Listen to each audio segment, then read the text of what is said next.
It's election season in a small African village. The drums are beating, the politicians are smiling, goats are being sacrificed for votes, and someone, let's call him Roof, is out here buying loyalty with a pocket full of shillings. Democracy, my friends, has arrived, and it's already drunk on corruption.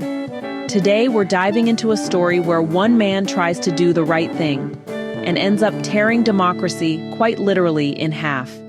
Let's talk about one of the sharpest and funniest takes on politics and power you'll ever read.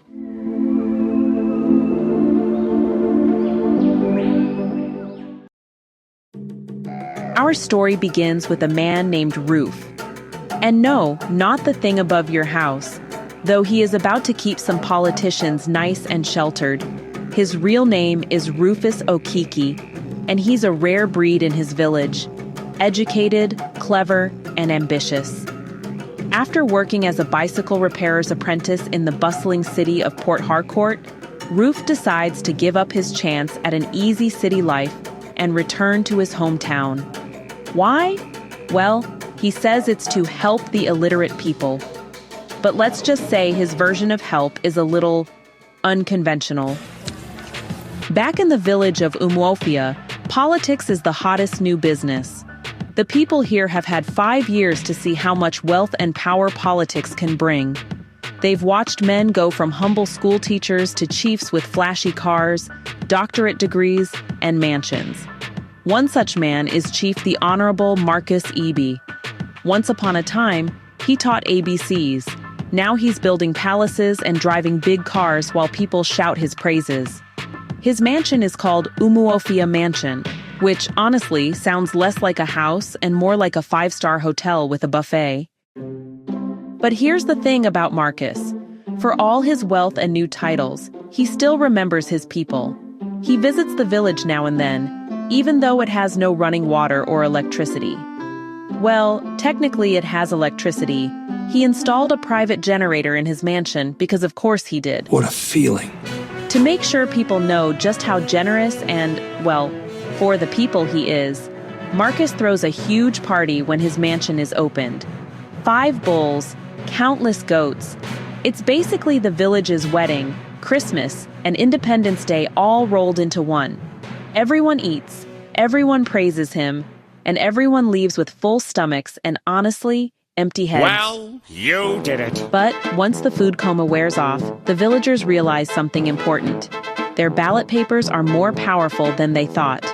And Marcus? He realizes it too. So, as the next election approaches, he decides to do more than just feed the people. He's going to buy their loyalty. He pulls out 5 months' worth of salary in advance, converts a few £100 into shillings, and hands it to his campaign team. And guess who's leading that team?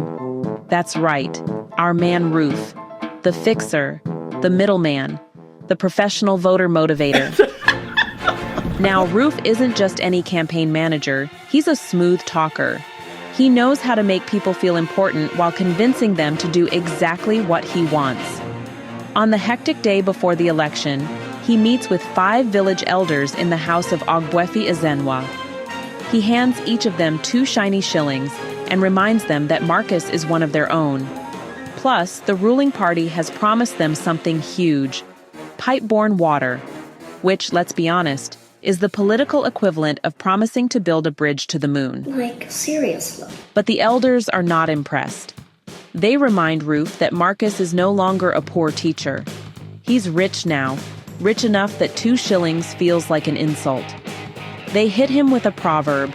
Today is our day. We have climbed the Iroko tree and would be foolish not to take down all the firewood we need. Translation: we're not leaving here until we get more money. Roof gets the message. He adds another shilling. Still no deal. Another one. Finally, the elders nod in satisfaction. The firewood is enough. And Roof, who has been enjoying his share of Marcus's firewood all along, doesn't mind too much. After all, what's a few extra coins when democracy is on the line? But then, just as Roof is settling into his role as Marcus's loyal campaign manager, something unexpected happens. Late one night, a few men from the opposing party, the Progressive Organization Party, or POP, show up at his house. They're running their own candidate, Maduka, and they're desperate for votes. They offer Roof £5, a fortune compared to the shillings he's been handing out, if he votes for Maduka. Roof hesitates for about 5 seconds. Then he takes the money. But these guys aren't playing around. They make him swear an oath to the local deity, binding him to vote for Maduka. Now Roof is in trouble. He's taken money from both sides. His conscience says one thing, his pockets say another, and the gods are watching closely. The big day arrives. Roof is nervous, watching Marcus shake hands and wave from his car, already accepting congratulations for a victory he hasn't officially won yet. Roof and the other campaign workers give last-minute instructions to voters, using creative metaphors. If you vote for the car, one day you'll ride in it. Subtle, right? God damn! When the time comes to vote, Marcus insists that his campaign boys go first, starting with Roof. And now Roof's heart is just pounding. If he votes for Marcus, he breaks his oath. If he votes for Maduka, he betrays the man who trusted him, and probably loses his job and reputation too. He even thinks about returning the £5, but honestly, the money is just too much to walk away from. Then, in a flash of inspiration, or maybe just plain desperation, Roof comes up with a plan. He tears the ballot paper in half. One half goes into Maduka's box, the other half into Marcus's. He even announces out loud that he has voted for Maduka just to keep his oath. It's not exactly legal, but in Roof's mind, it's pure genius. Everyone wins. Well, sort of. This chaotic, hilarious, and painfully honest story comes from Chinua Achebe's short story, The Voter.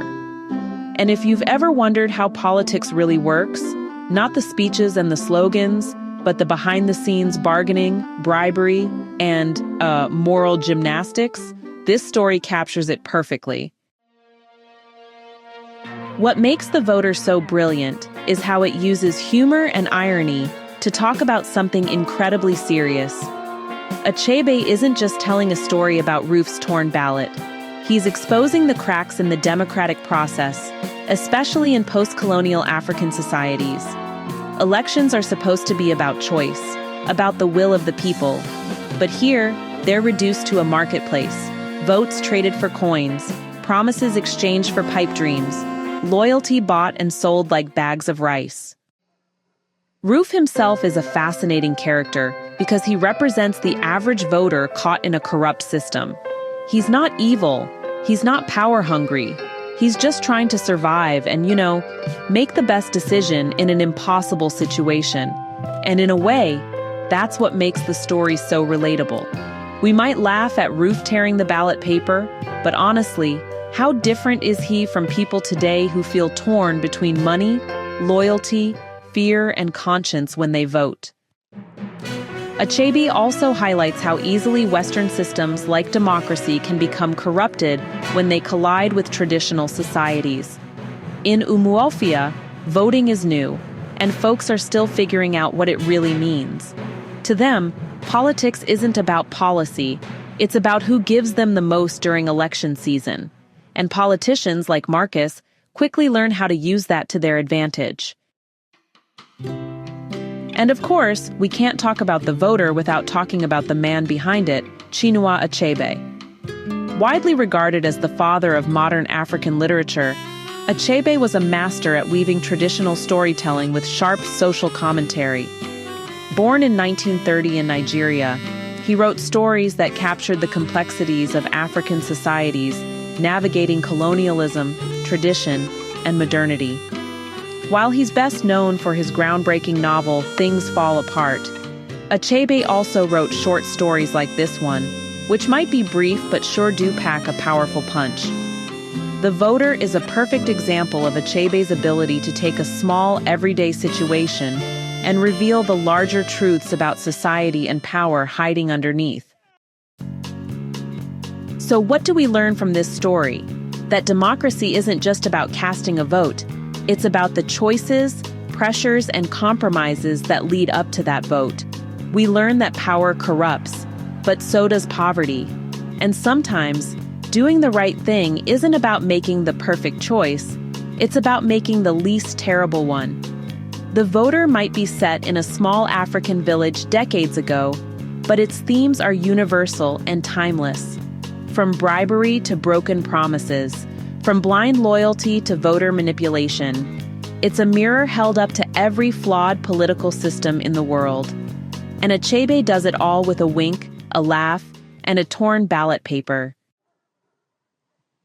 If you enjoyed this breakdown and want more deep dives into classic African literature with a bit of humor and a lot of honesty, hit that like button, subscribe, and join me next time.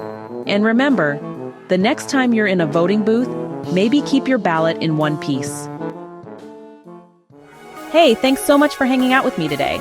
If you're interested in diving deeper into this book, I've left some links down in the description. You can use it to grab yourself a copy and keep the adventure going. And if you're in the mood for more great reads, don't go just yet. Click on one of the videos popping up right now that I think you'll love. And don't forget to give this review a like, leave a comment, or even subscribe if you'd like to see more. Every bit of support helps us grow this little community of book lovers. See you in the next one.